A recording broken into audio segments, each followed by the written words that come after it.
குவியம் தி ஃபோக்கஸ். உண்மை நிகழ்வுகள் பற்றிய தெளிவான விரிவான பார்வை. குவியம் தி ஃபோக்கஸ்.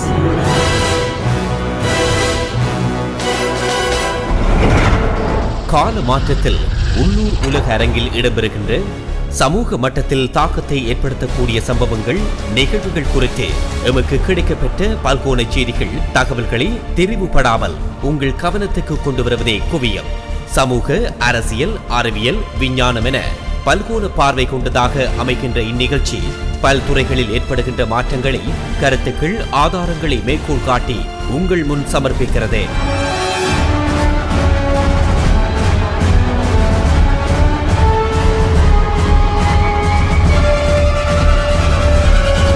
குவியம் தி focus. This is the sound of a ceasefire crumbling. Pro-Western Ukrainian forces locked in battle with Russia-backed separatists inside Ukraine. Ukraine பிராந்திய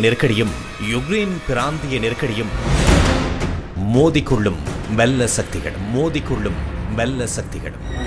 There's a lonely man in a big crowd at the G20 summit in Australia. Thanks to his support for Russian separatists in Ukraine, President Vladimir Putin doesn't have a lot of friends on the international stage right now. Take the so-called family photo op. That's Putin stuck way out at the end of the line on the left.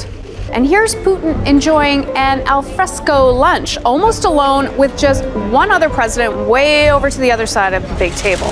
On top of that chilly reception, many leaders are giving Putin a stern talking to, including Stephen Harper. இவ்வாண்டின் ஆரம்பம் முதல் யுக்ரைனை மையப்படுத்திய போட்டி அரசியல் ரஷ்யாவுக்கும் மேற்குலகத்துக்கும் இடையிலான பகைமைக்கு வித்திட்டுள்ளது. ஆரம்பத்தில் மற்றொரு பனிப்போராக ஒப்பீடு செய்யப்பட்ட போதிலும் அதனையும் கடந்து வெளிப்படையான போரியல் நகர்வுகளை மேற்கொள்ளும் அளவுக்கு இரு தரப்புக்கும் இடையிலான பகைமை வளர்ச்சி கண்டிருக்கிறது. இவ்வாறு இறுதியில் ஆஸ்திரேலியாவில் இடம்பெற்ற G20 உச்சி மாநாட்டின் போது அதன் பிரதான பேசு பொருளாக யுக்ரைன் விவகாரமே முக்கியத்துவம் பெற்றது. ரஷ்யா மீதான தமது கோபத்தையும் வெறுப்பையும் வெளிப்படுத்தும் அரிய சந்தர்ப்பமாக G20 மாநாட்டை மேற்குலக தலைவர்கள் பயன்படுத்திக் கொண்டனர். இதன் காரணமாக மாநாடு நிறைவு பெறுவதற்கு முன்னதாகவே ரஷ்ய அதிபர் விளாடிமிர் புட்டின் அங்கிருந்து புறப்பட்டு விட்டார். இந்த நிலையில் யுக்ரைனை மையப்படுத்திய ரஷ்ய மற்றும் மேற்குலக முரண்பாடுகளின் நிலை குறித்து இன்றைய குவியம் ஆராய்கிறது. On the sidelines of the summit, President Obama got a rock-star welcome at the University of Queensland before giving a wide-ranging speech assuring partners the U.S. remains engaged in the Asia-Pacific region despite having to confront threats in other parts of the world. Russia was on his list of challenges. We're leading the international community in the fight to destroy the terrorist group ISIL. We're leading in dealing with Ebola in West Africa and in opposing Russia's aggression against Ukraine, which is a threat to the world, as we saw in the appalling shoot-down of MH17. 27 Australians were among those killed in the downing of Malaysia Airlines Flight 17 over Ukraine, blamed on Russian-backed separatists. The G20 is supposed to be about trade and economic issues, but climate and Ebola have played big. The U.S. announced it's giving $3 billion to help developing nations address climate change. And the G20 issued a statement committing to do what's necessary to extinguish the Ebola outbreak, urging governments that haven't done so yet to make financial contributions to fight the disease. ஆஸ்திரேலியாவின் Brisbane நகரத்தில் நடைபெற்ற மாநாடு உலக பொருளாதார வளர்ச்சியை அடுத்த 5 வருடங்களில் 2.1% அதிகரிப்பதை உறுதிப்படுத்துவதாக இருந்த போதிலும் ஏனைய உலக நெருக்கடி நிலைகள் தொடர்பாகவும் ஆராயப்பட்டது. யுக்ரைன் விவகாரம், IS தீவிரவாதம், எபோலா நோய் பரம்பல், காலநிலை மாற்றம் என்பன குறித்தும் அதற்கான ஒத்துழைப்புகள் குறித்தும் விவாதிக்கப்பட்டன. இருப்பினும் யுக்ரைனில் ரஷ்ய தலையீடு மேற்குலகத்துக்கு பெரும் தலையீடியை கொடுத்து வருகின்ற நிலையில் அமெரிக்க, கனடா, பிரித்தானிய தலைவர்கள் ரஷ்ய அதிபர் விளாடிமிர் புட்டின் மீது கடுமையான கண்டனங்களையும் எச்சரிக்கைகளையும் வெளியிட்டனர். இதன்போது புட்டினுக்கு கைலாக கொடுக்கும் சந்தர்ப்பத்தை தனது வெறுப்பையும் எச்சரிக்கையையும் வெளிக்காட்டும் சந்தர்ப்பமாக கெனடிய பிரதமர் ஸ்டீஃபன் ஹார்பர் பயன்படுத்திக் கொண்டார். உம்முடன் நான் கைலாக கொடுக்கின்ற போதிலும் நீர் யுக்ரைனில் இருந்து உடனடியாக வெளியேற வேண்டும் என்ற ஹார்பரின் கூற்று உலக ஊடகங்களை ஆக்கிரமித்துக் கொண்டது. அதைவிடவும் இந்த கூட்டத்தொடரின் போது மிகவும் தனிமைப்படுத்தப்பட்டவராக புட்டின் காணப்பட்டார். உணவு அருந்தும் பொழுது கூட ஏனையவர்கள் அவரோடு கூட்டாக அமரவில்லை. இருப்பினும் தனக்கான அவமரியாதைகளை வெளிக்காட்டாத புட்டின் மாநாடு முடிவடைவதற்குள் அங்கிருந்து புறப்பட்டமை அவரது கோபத்தை வெளிக்காட்டுவதாக கருதப்படுகிறது. இந்த நிலையில் அதன் பிரதிபலிப்பு எவ்வாறு இருக்கும் யுக்ரைன் விவகாரத்தில் எவ்வாறு பிரதிபலிக்கப்படும் என்பதே இன்றைய கேள்வி. Leaders began arriving early this morning in Brisbane. Stephen Harper and Britain's David Cameron among those who want the focus kept on economic issues. But host Tony Abbott wasn't helping his own cause. Abbott blasted Russia's Vladimir Putin on Friday for supporting unrest in Ukraine, prompting headlines like this in Australian newspapers. And then an apparent cold shoulder at lunch from the other leaders. Stephen Harper got into it too, his officials saying the Prime Minister took Putin's proffered hand as the summit opened, but telling him, "I have only one thing to say to you, you should get out of Ukraine." Putin's response? That's impossible, because we are not there. Still, television cameras captured Putin at the official lunch today.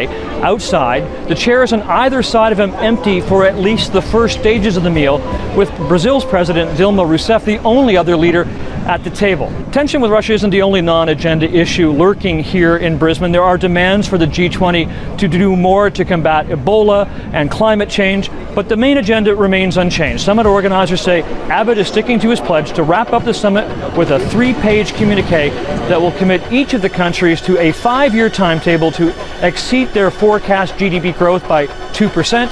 And to invest more in critical infrastructure, goals that Stephen Harper says Canada is already well on the way to meeting.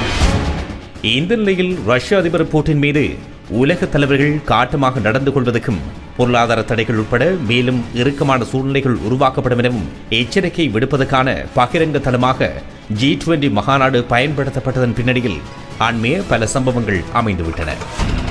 முதலாவதாக Russia மற்றும் மேற்குலகம் ஆகியவற்றின் இணக்கப்பாட்டுடன் Ukraine அரசு அந்த நாட்டின் கிழக்கு பகுதிகளை கட்டுப்பாட்டில் கொண்டிருக்கின்ற ரஷ்ய சார்பு கிளர்ச்சியாளர்களோடு போர் நிறுத்த மற்றும் இணக்கப்பாட்டு ஒப்பந்தம் ஒன்றை கடந்த செப்டம்பர் 5ஆம் தேதி கைச்சாத்திட்டது. இதனையடுத்து சிறு அளவிலான மோதல்கள் அவ்வப்பொழுது இடம்பெற்று வந்த போதிலும் பாரிய அளவிலான மோதல்கள் தவிர்க்கப்பட்டன. இரண்டாவதாக போர் நிறுத்த ஒப்பந்தம் அமலில் இருந்த காலப்பகுதியில் யுக்ரைனுக்கான எரிவாயு விநியோகத்தை மீளவும் ஆரம்பிப்பதற்கு ரஷ்யா இணக்கம் தெரிவித்தது. யுக்ரைனுக்கு தேவையான 50% எரிவாயுவை ரஷ்யாவை வழங்கி வந்த நிலையில் அரசியல் நெருக்கடி மற்றும் கொடுப்பனவு விவகாரத்தில் ஏற்பட்ட முரண்பாடுகள் காரணமாக எரிவாயு விநியோகத்தை ரஷ்யா நிறுத்தியது. இந்த நிலையில் ஐரோப்பிய ஒன்றியம் மேற்கொண்ட கடினமான பேச்சுவார்த்தைகள் மற்றும் கொடுப்பனவு உத்தரவாதங்கள் மூலமாக யுக்ரைனுக்கான விநியோகத்தை ஆரம்பிப்பதாக ரஷ்யா இணங்கியது. இந்த இரண்டாவது நகர்வு யுக்ரைன் விவகாரத்தில் சுமூகமான அத்தியாயத்தை ஆரம்பித்து வைக்கும் என்று எதிர்பார்க்கப்பட்ட நிலையிலேயே மீண்டும் அங்கு பதட்டம் அதிகரித்திருக்கிறது. This was the moment the European Union had spent months bargaining for. Ukraine and Russia signing a gas deal just in time for winter. This is perhaps the first sign of a wise and well-functioning neighborhood policy.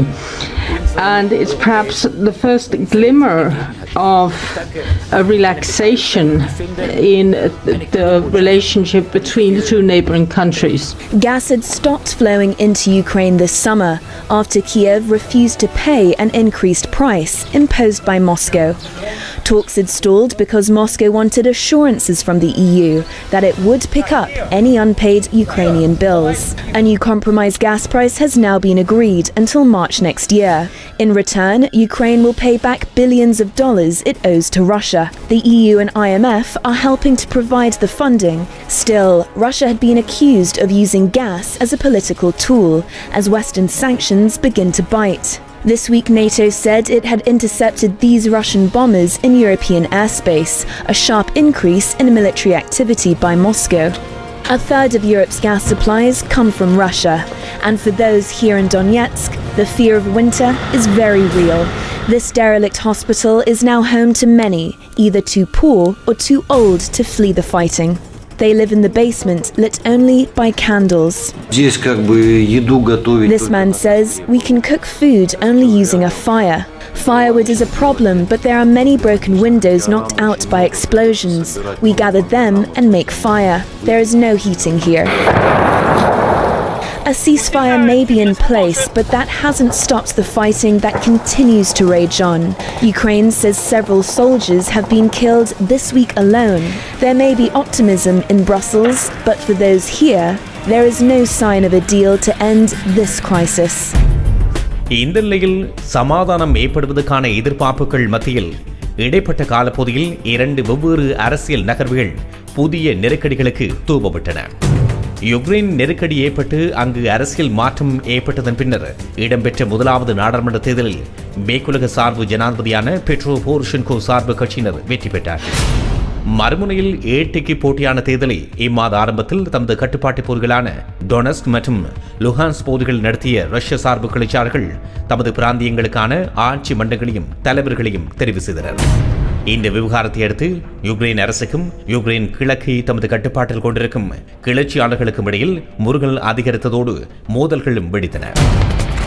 இந்த நிலையில் கிளர்ச்சியாளர்களோடு எட்டப்பட்ட ஒப்பந்தத்தின் பிரகாரம் டொனஸ் மற்றும் Luhansk பிராந்தியங்களுக்கான சுயாட்சி உரிமைகள் தொடர்பான சரத்துக்களை ரத்து செய்வதாக யுக்ரைன் அரசு அறிவித்தது. அத்துடன் நாட்டின் தெற்கு மற்றும் கிழக்கு பகுதிகளுக்கு மேலதிக படைகளை அனுப்பி வைப்பதாகவும் யுக்ரைன் ஜனாதிபதி பெட்ரோ போரோஷென்கோ உத்தரவிட்டார். இந்த நிலையில் மறுபுறத்தில் ரஷ்யாவின் கனரக வாகனங்கள் மற்றும் ஆயுத தளபாடங்கள் கிளர்ச்சியாளர்களின் கட்டுப்பாட்டு பகுதிகளுக்கு அனுப்பி வைக்கப்பட்டதாகவும் ரஷ்யாவின் சிறப்பு படைகளும் அனுப்பி வைக்கப்படுவதாகவும் யுக்ரைன் உட்பட மேற்குலக தரப்புகள் கண்டனங்களை முன்வைத்தன.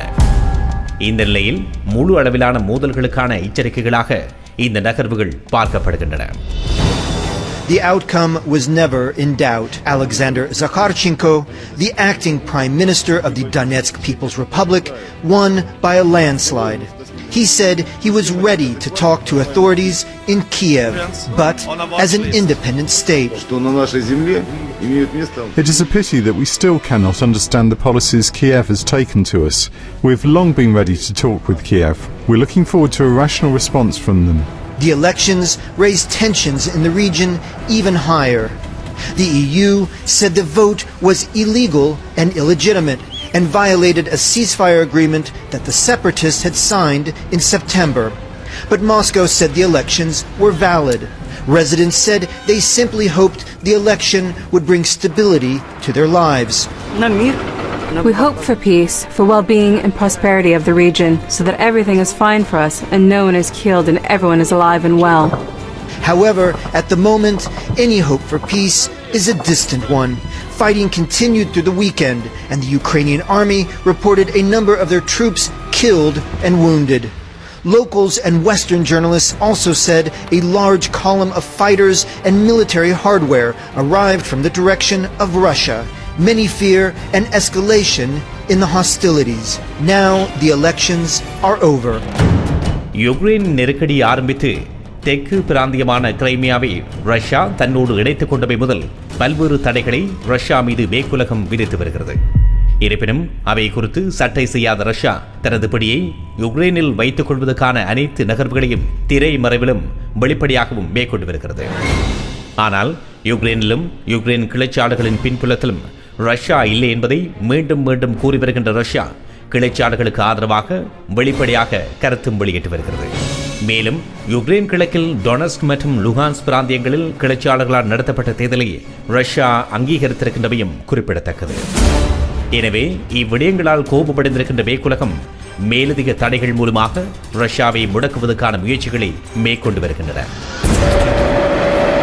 Russian forces on the move again into eastern Ukraine. Preparations, Ukrainian officials tell CNN, for a new offensive by pro-Russian separatists. We have seen columns of Russian equipment, primarily Russian tanks, Russian artillery, Russian air defense systems, and Russian combat troops entering into Ukraine. And NATO says they've observed something even more alarming. Russian warplanes capable of carrying nuclear weapons deployed to Crimea. Annexed by Russia illegally earlier this year, if confirmed, the step could violate multiple international treaties. We see forces that are capable of being nuclear that are being moved to Crimea. Whether they are or not, we do not know, but they do have the kind of equipment there that could support that mission. Russia's foreign ministry immediately denied the claims, calling them, quote, unfounded. The new weapons, accompanied by renewed fierce fighting between Ukrainian forces and separatists, has all but ended a brief, shaky ceasefire. Expressing alarm in both public and private, Ukrainian officials say they are now preparing to fight. We expect unexpected actions from them. I see it as our main task to prepare for military action. Today, at a UN Security Council session on the situation in Ukraine, Ambassador Samantha Power condemned Russia's actions. Russia has negotiated a peace plan and then systematically undermined it at every step. It talks of peace, but it keeps fueling war. இந்த நிலையில் யுக்ரைனை மையப்படுத்திய Russia மற்றும் மேற்குலக பிணக்கு சர்வதேச ரீதியில் போரியல் மற்றும் பொருளியல் அபாயங்களை தோற்றுவித்திருக்கின்றன. ஏற்கனவே 2007-2009 காலப்பகுதியில் உலகம் எதிர்கொண்ட பொருளாதார நெருக்கடியிலிருந்து இன்னமும் முழுமையாக மீளாத நிலையில் தற்பொழுது பொருளாதாரத்தை அடகு வைத்து தமது அரசியல் சதுரங்க ஆட்டத்தை மேற்குலகமும் ரஷ்யாவும் ஆட ஆரம்பித்திருக்கின்றன. இதுவரை மேற்குலகம் மேற்கொண்ட ரஷ்யா மீதான தடைகள் மட்டுப்படுத்தப்பட்டதாகவே இருப்பதை அவதானிக்க முடிகிறது. இருப்பினும் செயற்கையான சில நகர்வுகள் மூலமாக ரஷ்ய பொருளாதாரத்தை முடக்குவதற்கான முயற்சிகளும் இடம்பெறுவதாக நம்பப்படுகிறது. குறிப்பாக ரஷ்யாவின் பிரதான ஏற்றுமதி பொருட்களில் உண்டான எண்ணெய் ஏற்றுமதியை முடக்கும் பொருட்டு அமெரிக்கா மற்றும் சவுதி அரேபியா என்பன தமது உற்பத்தியை அதிகரித்திருப்பதோடு செயற்கையான விலை குறைப்பையும் மேற்கொள்வதாக விமர்சனங்கள் எழுகின்றன. 1972 ஆண்டுக்கு பின்னர், அதாவது 40 ஆண்டுகளின் பின்னர் அமெரிக்கா எண்ணெய் உற்பத்தியை அதிகரித்துள்ளது. இதன் பிரகாரம் நாளொன்றுக்கு 9 மில்லியன் பேரல் என்ற அளவுக்கு மசகு எண்ணெய் உற்பத்தியை அமெரிக்கா அதிகரித்துள்ளது.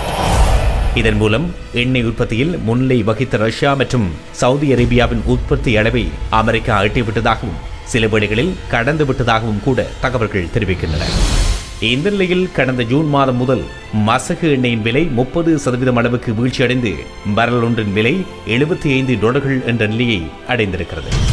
இதனால் இவ்வாறான குறைந்த விலைக்கு ஈடுகொடுக்க முடியாத நெருக்கடியை ரஷ்யா எதிர்கொண்டுள்ளது. எனவே 1980களின் பிற்பகுதியில் சோவியத் ஒன்றியத்தின் மீது அழுத்தங்களை பிரயோகிக்கும் வகையில் எண்ணெய் விலை குறைக்கப்பட்டது போல தற்போதும் அது செயற்கையாக குறைக்கப்படுவதாக ரஷ்ய தரப்பு சாடுகிறது. ஆனால் தேவைக்கு அதிகமான உலகளாவிய உற்பத்தியே எண்ணெய் விலை வீழ்ச்சிக்கான காரணம் என மேற்குலக சார்பு கணிப்பீடுகள் தெரிவிக்கின்றன. இருப்பினும் தேவைக்கு அதிகமான உற்பத்தி ஏன் என்ற கேள்வியும் கூடவே வருகிறது. In Kiev, tensions are again rising. Petro Poroshenko called together top security officials after Russian-backed insurgents held a weekend vote. Mr. Poroshenko called these pseudo-elections and said they were a gross violation of a peace plan for eastern Ukraine. 2 days ago, on the territories of Donetsk and Luhansk regions, a farce happened which jeopardized the Minsk agreement and the peace process and destroyed the political dialogue. Mr. Poroshenko said he was still committed to the peace plan, but he said he would send extra forces to bolster defenses in the east. NATO officials also say Russia is again building up its troops on the Ukrainian border. What we see is, especially when it comes to increased air activity of Russian planes, is that they are showing strength, and what we are doing is what we are supposed to do. We are intercepting the Russian planes, whether it is in the Atlantic Sea, or in the Baltic Sea, or in the Black Sea. On Tuesday, the self-declared Donetsk and Lugansk People's Republics swore in their newly elected leaders. Alexander Zakharchenko, seen here, was already the acting prime minister. He promised to bring stability to the region. இந்த நிலையில் சந்தை வாய்ப்பு முடக்கம், பொருளாதார தடையென நெருக்கு வாரங்களை மேற்குலகம் பிரயோகித்தாலும் ரஷ்யாவிடம் உள்ள எரிவாயு எனும் ஆயுதம் பெரும் சவாலை மேற்குலகத்துக்கு ஏற்படுத்தும் என்று எச்சரிக்கப்படுகிறது. ஐரோப்பிய நாடுகளுக்கு தேவையான 1/3 பங்கு எரிவாயு விநியோகத்தை ரஷ்யாவை வழங்கி வருகின்ற நிலையில் ரஷ்யாவின் பதில் நடவடிக்கை ஐரோப்பாவை உறைய வைத்துவிடும் என்ற அச்சமும் வெளியிடப்படுகிறது. இருப்பினும் பொருளாதார ஆதார சக்தியான எரிவாயுவை முடக்குவதன் மூலம் தனக்கும் பொருளாதார நட்டம் ஏற்படும் என்ற அடிப்படையில் ரஷ்யா அவ்வாறான விஷப்பெருட்சியை மேற்கொள்ளாது என்று வாதிடுவோரும் இருக்கின்றனர். எனினும் விளாடிமிர் புட்டின் என்ற இரும்பு மனிதரின் செயற்பாடுகளை எதிர்ப்பு கூற முடியாத நிலையிலேயே மேற்குலகம் உள்ளவையும் குறிப்பிடத்தக்கது. மறுபுறத்தில் மேற்குலகத்தால் வருகின்ற நெருக்கடிகளை எதிர்கொள்ளும் முகமாக சீனாவுக்கான குழாய் மூல எரிவாயு விநியோகத்தை விரைவில் ரஷ்யா ஆரம்பிக்கவிருக்கிறது. இதன் மூலம் மேற்குலகத்தில் தங்கியிருக்கும் எரிவாயு வர்த்தகத்தை புறம் தள்ளுவதற்கு ரஷ்யா முற்பட்டிருக்கிறது. எனவே ஏட்டைக்கு போட்டியான வர்த்தக மற்றும் போரியல் நகர்வுகள் உலக அமைதிக்கு விடுக்கப்படுகின்ற எச்சரிக்கையாகவே அமைந்துள்ளது. இந்நிலையில் யுக்ரைன் பிராந்தியத்தில் இடம்பெறுகின்ற மோசமான தாக்கங்கள் பாரிய பின் விளைவுகளை ஏற்படுத்தும் என்பதில் ஐயமில்லை. Donetsk airport in eastern Ukraine. Shelling here and throughout the city this weekend said to be the heaviest seen for a month. Amid the gunfire and explosions, some tried to continue with life as normal. It's scary. Of course it's scary. All normal people who live here, of course they're scared. It's really scary. Observers from the Organisation for Security and Cooperation in Europe say they've seen convoys of troops with tanks and heavy weapons in areas held by Ukraine separatists. The EU and the United States described the apparent build-up as worrying. Russia denies supplying the rebels, but the Ukrainian authorities are pointing the finger firmly at Moscow. Movement of additional groups of rebels, groups of infiltrators from Russia to Ukraine, stockpiling of weapons, military equipment and ammunition continues. An increase in the amount of military equipment and the number of soldiers was reported even by representatives of the OSCE monitoring mission. The pro-Russian separatists control large parts of eastern Ukraine, including the cities of Luhansk and Donetsk. On the 5th of September, the Ukrainian government and the rebels agreed a ceasefire, but the deal is now looking shaky.